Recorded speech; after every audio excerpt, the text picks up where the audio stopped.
Bonjour à tous, aujourd'hui nous voici dans le concours Tessia, c'est le sujet 2022, on est sur la géométrie plane hein, de l'épreuve de maths générale. Donc ici, on est sur les vecteurs, on considère un programme non aplati ABCD, des vecteurs, des points et plein de questions, donc on est parti tout de suite. On va regarder un petit peu la figure que ça nous donne. Voici donc un programme non aplati ABCD, on prend I sur la droite AC. On nous dit que AI, effectivement, puisque I appartient à droite AC, AI, c'est un multiple du vecteur AC. D'accord ? On va écrire mu fois AC. Mu, une lettre grecque, et mu est différent de 0. Alors, mu différent de 0, ça veut dire que, donc, AI est différent du vecteur nul, ça veut dire que A n'est pas égal au point nul. I ne peut pas être sur le point A. D'accord ? Donc, il est quelque part. Alors, des petites choses, quand même, qu'on peut dire quand on a une droite comme ça. Eh bien, c'est que si mu est entre 0 et 1, vous êtes ici sur le segment assez ouvert. D'accord ? Pour être au niveau du point C, c'est que mu est égal à 1, effectivement. Quand mu est égal à 1, AI égale à C, donc I égale C. Si vous êtes à gauche ici de A sur ma figure, mu est plus petit que 0. Si vous êtes à droite, mu est plus grand que 0. Vous voyez, comme ça, en fonction de la valeur, on peut savoir où on est. D'ailleurs, dès le début, on nous dit mu égale 1,5 pour la première question. Mu égale 1,5, ça veut dire quoi ? Eh bien, que AI est égal à 1,5 de AC, autrement dit, I est au milieu, le milieu de AC. Donc, pour la première figure, on aura ici le point I qui est ici. Ensuite, on prend un point K qui est sur la droite AB. D'accord, droite AB, ici. Voilà. Et on a les mêmes choses. AK est égal à, donc ici, nu fois AB. Et comme pour mu, un nu est différent de 0, donc le point K ne peut pas être sur le point B. Voilà. Donc c'est comme si pour l'instant on avait un repère. D'accord ? On va peut-être à chaque fois peut-être utiliser ce repère. C'est comme si vous aviez un repère A, AB, AC. D'accord ? Le point A aurait pour coordonnées 0, 0. Le point B aurait pour coordonnées 1, 0. Le point C aurait pour coordonnées 0, 1. Et ainsi de suite, comme ça. Le point I, eh bien, il est sur l'axe AC, donc il a une abscisse nulle et une coordonnée qui est mu. Le point K, lui, c'est nu et il a une ordonnée qui est nulle. Vous voyez, comme ça, on va pouvoir faire des calculs de coordonnées assez rapidement. Ensuite, qu'est-ce qu'on nous dit ? Que J est le milieu de BC, donc J, il est ici. Et c'est tout ce qu'on a. Alors maintenant, on passe tout de suite à la première question. On prend mu égale 1,5. Qu'est-ce qu'on peut dire sur la droite ? IJ et AK. Alors, K, je n'ai pas mis, mais on va mettre un exemple. Il est quelque part ici. Il peut être là, là, là, partout sur la droite AB, sauf sur le point A. Et on voit bien que, dans tous les cas, ici sur la figure, parce que c'est un concours, il faut aller vite, AK est parallèle à IJ. D'accord ? Il n'y a aucune position du point K qui ferait que ça ne soit pas... La seule chose, c'est qu'il n'y ait pas de vecteur AK, mais comme on a dit que K, enfin nu est différent de 0, eh bien, on a forcément AK qui est une droite et IJ qui est une droite, donc c'est la réponse C directement. Voilà. Alors si on parle de coordonnées, on pourrait donner les coordonnées du vecteur AK. On a dit AK, donc coordonnées de A moins K, c'est donc nu 0. Pour regarder les coordonnées de IJ, eh bien, pour aller de A à J, ici c'est une figure assez classique. J, c'est le milieu de BC, donc si on traçait ici le parallélogramme comme ceci, AB, puis un autre point C ici, J est au centre, donc pour aller de A à J, on prend une moitié de AB et une moitié de AI. Donc on est comme ceci, donc c'est du 1,5, 1,5. Alors, ça c'est assez classique. Alors, donc ça veut dire que le vecteur IJ a donc pour ordonnée 0, et ici c'est donc 1,5. D'accord, on aurait pu le faire plus vite. Ça veut dire qu'ici, vous voyez bien que nu étant différent de 0, eh bien ces deux vecteurs-là sont toujours collinaires. Donc la bonne réponse, évidemment, c'était la réponse C. Question suivante, toujours mu égale 1,5. Donc ce qu'on a dit est encore valable. Est-ce qu'on peut choisir nu pour que IJ et K soient alignés ? Ah non, c'est pas possible. Parce qu'on a dit que IJ était parallèle à AK. Et comme A n'appartient pas à IJ, A n'appartient pas à IJ, IJ est parallèle à AK, donc Les droites IJ et K, elles sont distinctes. Donc le point K n'appartient pas à la droite IJ. Donc c'est la réponse A. B, on ne peut pas choisir nu tel que IJ et K soient alignés. C'est assez simple. Hein, même en regardant la figure, on peut le voir quand même. Maintenant, si mu égale 1. Alors mu égale 1, ça nous dit donc que AI égale à C. Alors je vous en ai parlé rapidement, mais ici ça veut dire que le point I est égal au point C. Donc le point I, vous le placez sur le point C. Qu'est-ce que ça nous dit? Est-ce que I, J et K peuvent être alignés? Oui, à condition de mettre I et J sont fixés là, hein, et donc il faudrait que K soit égal à B. Il faut que K soit égal à B. D'accord? Et bien, c'est donc directement la réponse C, hein, qui nous va. Sinon, avec mes coordonnées, regardez ce que ça donne. I, on va dire pour coordonnées 0, mu, donc 0, 1. Ensuite, J, on avait dit que c'était 1 demi, 1 demi. Donc le vecteur IJ, c'est 1 demi moins 0, 1 demi moins 1. Ici, ça fait donc moins 1 demi. 1 demi moins 1 demi. On regarde, par exemple, IK. Alors, IK, c'est donc nu. Et 0 moins mu. Et mu vaut 1, donc mu moins 1. Est-ce que ces deux vecteurs peuvent être collinéaires? Eh bien, vous voyez qu'ici, on a une multiplication par 2. Donc ici, il faudrait une multiplication par 2 aussi. Donc ça veut dire que nu serait égal à 1. Et effectivement, nu égale 1. Ça veut dire que AK égale AB. Et donc, K égale B. Donc on retrouve ça vectoriellement. C'est plus rapide en regardant le dessin. Voilà. Question M53. Si mu égale 1, toujours la même chose. Donc le dessin n'a pas changé. I est au niveau du point C. Qu'est-ce qu'on peut dire de BI et AD? Alors, BI, vous voyez, AD est ici. Bon, ben, dans ce cas, c'est très simple. Hein, c'est deux côtés qui sont parallèles de notre parallélogramme. Donc, eh bien, les droites BI et AD sont parallèles, mais non confondues. C'est vraiment simple. C'est la réponse C. Dans toute la suite, maintenant, on suppose mu différent d'un demi. Alors, mu différent d'un demi, on avait dit que ça nous plaçait. Donc, qui n'est pas au centre donc de ABCD. Ensuite, mu est différent de 1, donc on a dit que mu égale 1, ça veut dire que ici, C est donc différent de I. Et ensuite, nu différent de 1, ça veut dire que K est différent de B. Donc déjà, on a ces informations. Maintenant, on s'intéresse à l'alignement des points I, J et K. Alors la méthode la plus simple, c'est par les coordonnées. Hein, je vous laisse vérifier les coordonnées de IJ et IK. Alors IJ, donc, effectivement, c'est bien une droite. Hein. I ne peut pas être égal à J, puisque J n'appartient pas à la droite AC. IK, c'est aussi une droite parce que I et K ne peuvent pas être égaux, puisque on a dit dès le début que le point I ne peut pas être sur le point A, d'ailleurs, et pareil pour le point K, hein, puisque mu et nu sont non nuls. Donc ici, pour voir si les droites sont pareilles, c'est le déterminant. Hein. On regarde si les coordonnées que vous avez devant vous sont proportionnelles. Donc on fait un produit en croix où on utilise le déterminant. Hein, mais ça donnera de toute façon donc moins 1 demi de mu, moins 1 demi moins mu fois nu égale 0. On développe tout ça. Hein, et on peut même multiplier par 2. Ça fera moins mu. Ensuite, je développe ici. Donc moins 1 demi de nu, ça fera, en multipliant par 2, ça fera nu. Plus 2 mu fois nu est égal à 0. Alors ici, eh bien, qu'est-ce qu'on va en faire? Eh bien, on met donc tout multiplié par moins 1 et on fait passer le produit de l'autre côté. Ça fait ça égal donc à 2 mu fois nu. Je vous laisse vérifier encore une fois. Et donc, c'est la proposition mu plus nu égale 2 mu nu. C'est la C. Voilà. On peut continuer. Dans la question suivante, on vous demande de justifier. Alors, si vous avez fait les coordonnées, c'est une justification, bien sûr. Alors, une démonstration sinon vectorielle, vous pouvez peut-être essayer de décomposer J selon, par exemple, AB et AC. Donc, IJ, c'est IA plus ensuite AB plus BJ. D'accord?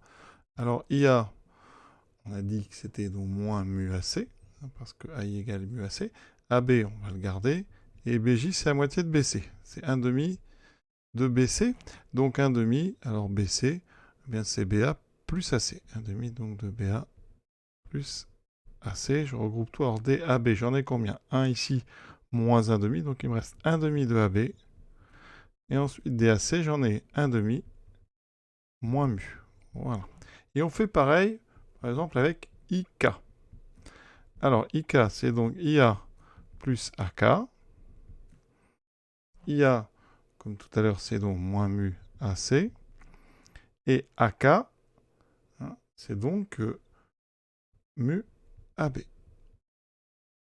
Donc ici, si je mets dans le même ordre, ça sera mu AB, nu AB, pardon, moins mu AC. Et pour qu'il y ait la collinéarité, là vous avez du AB, du AC. Ça, AB, AC, ça forme une base, ces deux vecteurs non collinaires. Donc il faut, hein, et là on revient au même, la même chose que tout à l'heure, il faut qu'ici il y ait proportionnalité entre les coefficients. Ça veut dire qu'ici, votre 1 demi moins mu, il faut qu'il soit proportionnel à ceci. Donc vous avez un produit en croix qui donne moins 1 demi de mu, moins 1 demi moins mu fois nu, qui va être égal à 0. Et si vous développez, on obtient la même chose que tout à l'heure. Une méthode qui ressemble, mais là on passe uniquement par les vecteurs.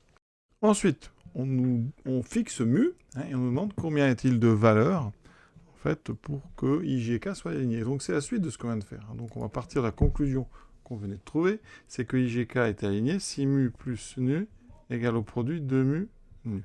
Et je vais chercher, en fait, mu est fixe, et il me faut chercher nu. Donc je mets ici tout ça égale moins mu. Je factorise à gauche par nu, 1 moins 2 mu. Ensuite, ici, on sait que mu est différent de 1 demi, donc ça c'est différent de 0. Je peux diviser et je trouve finalement une seule solution, nu. Ici, hein. Donc nu égale moins mu sur 1 moins 2 mu. Voilà. Et donc c'est la réponse où il y a l'unicité, c'est donc A.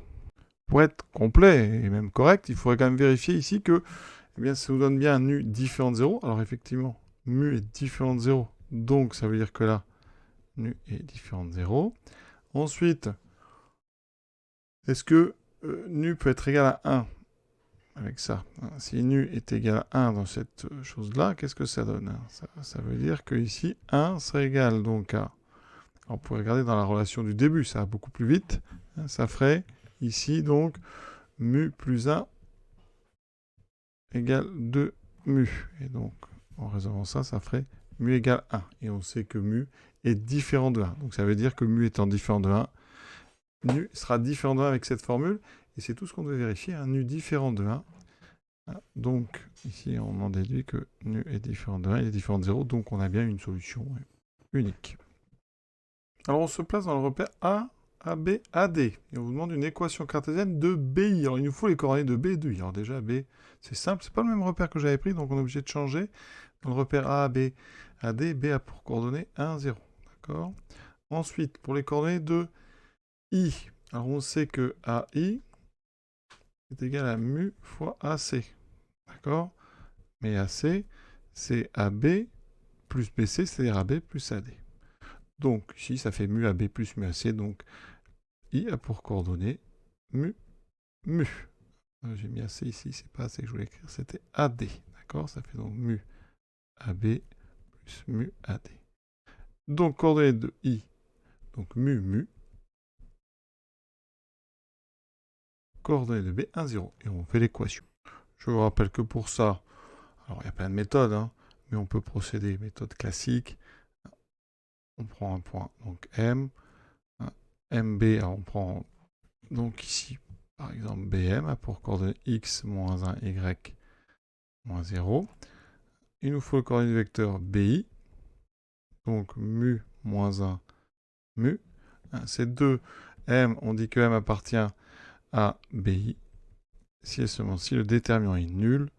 Donc x moins 1 fois mu moins y moins 0, donc c'est y ici tout simplement, fois mu moins 1 égale 0. Équation, donc ici, alors dx, j'en ai mu x, dy, j'en ai donc plus 1 moins mu y, et les termes constants, j'ai donc moins mu, Et ici, j'aurai, quel est le terme constant? Il n'y en a pas d'autre. Moins mu, donc égal à 0. Quelle est la bonne réponse ici? Alors, c'est la dernière, sauf que là, moi, j'ai écrit 1 moins mu. J'aurais pu laisser moins mu moins 1 fois y. Donc, c'est la réponse ici. D. On peut continuer. Voilà, question plus difficile. Maintenant, quand AD, KC et BI sont concurrentes, les coordonnées de point d'intersection sont... Alors déjà, on va utiliser ce qu'on vient de faire. Hein. Nous, on a l'équation, donc, enfin, une équation de BI. Hein, donc, une équation, on a dit que c'est mu x moins mu moins 1. Y moins mu égale à 0. Alors, AD, ça c'est facile. Hein. C'est l'axe des ordonnées.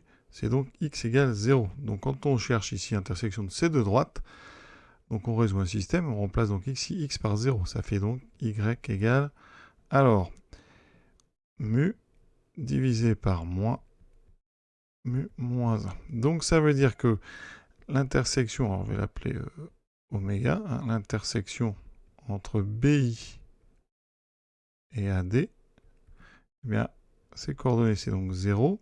Et ici, mu sur 1 moins mu. Voilà. Donc ici, on regarde hein, dans les propositions quelle est celle qui est bonne pour l'instant. Eh bien, il n'y en a qu'une, c'est la C. Donc en fait, on n'a pas utilisé du tout l'intersection avec KC. On a déjà utilisé le fait que AD et BI étaient concurrentes. Question suivante, qui va utiliser celle qu'on vient de faire, hein, les droites AD, KC et BI sont concurrentes si et seulement si. Alors déjà, hein, on sait que ce que j'ai entouré en rouge ici, ça c'est l'intersection entre AD et BI. Donc pour que les droites soient concurrentes, il faut juste vérifier que ce point, il appartient à la droite KC. Donc on va regarder. Hein. Alors K, les coordonnées de K. Déjà AK égale nu AB. On est dans le repère. Hein. Là je travaille dans le repère AB AD. Donc comme c'est AAB, ça veut dire que le point K pour coordonner nu 0. Ensuite, j'ai besoin des coordonnées du point C. Le point C, donc là c'est simple, dans le repère ABAD, assez très classique, hein, c'est donc 1, 1. Alors, ici, il y a plusieurs façons de voir l'appartenance du point que j'ai là à cette droite cassée. Alors, vous pouvez soit trouver l'équation de la droite cassée, sinon vérifier hein, que cassé est collinéaire avec, donc ici, ça sera, alors je n'ai pas donné de nom, on va l'appeler oméga, oui si je l'avais appelé oméga. Donc ici, oméga a donc pour les 0, mu, 1 moins mu. Et on va donc regarder KC. On regardera, on va prendre le plus simple, donc K oméga. Et on regarde si il faut que ces deux vecteurs en fait soient collinaires. Donc KC, ça fait 1 moins nu, 1. K oméga, ça fait moins nu. Et ensuite ici, donc, coordonnées de oméga, donc mu sur 1 moins mu. Si on veut que les deux soient collinaires, il faut que le déterminant soit ici nul, donc ça veut dire qu'on le calcule. Hein. Donc 1 moins nu multiplié par mu sur 1 moins mu, moins nu, donc ça fera plus nu, doit être égal à 0. Comme 1 moins mu est différent de 0, on peut multiplier. 1 moins mu est différent de 0. Ça me fait 1 moins nu fois mu, plus nu fois 1 moins mu, qui doit être égal à 0. On développe tout ça. Et ça donne donc mu, plus ici vous aurez nu, ensuite moins mu nu, donc moins 2 mu nu égale 0, donc égal 2 mu fois nu, ou mu fois nu, et c'est donc ici la réponse, c'est la réponse B. La somme, donc, doit être égale à 2 fois le produit. Question 59, la dernière, enfin, parce que c'est quand même très long, il faut avoir à la fois donc l'alignement d'IJK et la concurrence des 3 points, des 3 droites, donc ici, ben, on avait vu que alignement, c'était mu plus nu égale 2 mu nu. C'est pareil, là, on vient de trouver ça pour les concurrentes. Donc, en fait, il faut avoir cette condition-là. Donc, on doit avoir mu plus nu égale à 2 mu nu. Et la question, c'est combien il y a de solutions à une équation comme ça. Et la réponse est assez évidente. Hein. Il y a une infinité de coups parce qu'on avait vu que, avec ça, on trouvait que mu était égal à moins mu sur 1 moins 2 mu. Et donc, à chaque valeur de mu correspond à une valeur de nu. Donc, vous avez une infinité de couples. Hein. Et donc la réponse E, parce qu'à chaque fois, par exemple, si je choisis mu égale 17, eh bien, vous aurez une valeur correspondante de nu qui permet de vérifier cette relation et donc de vérifier la M54 et la M58 en même temps. Exercice très très long terminé. Je vous souhaite une bonne fin de journée à tous et à très bientôt.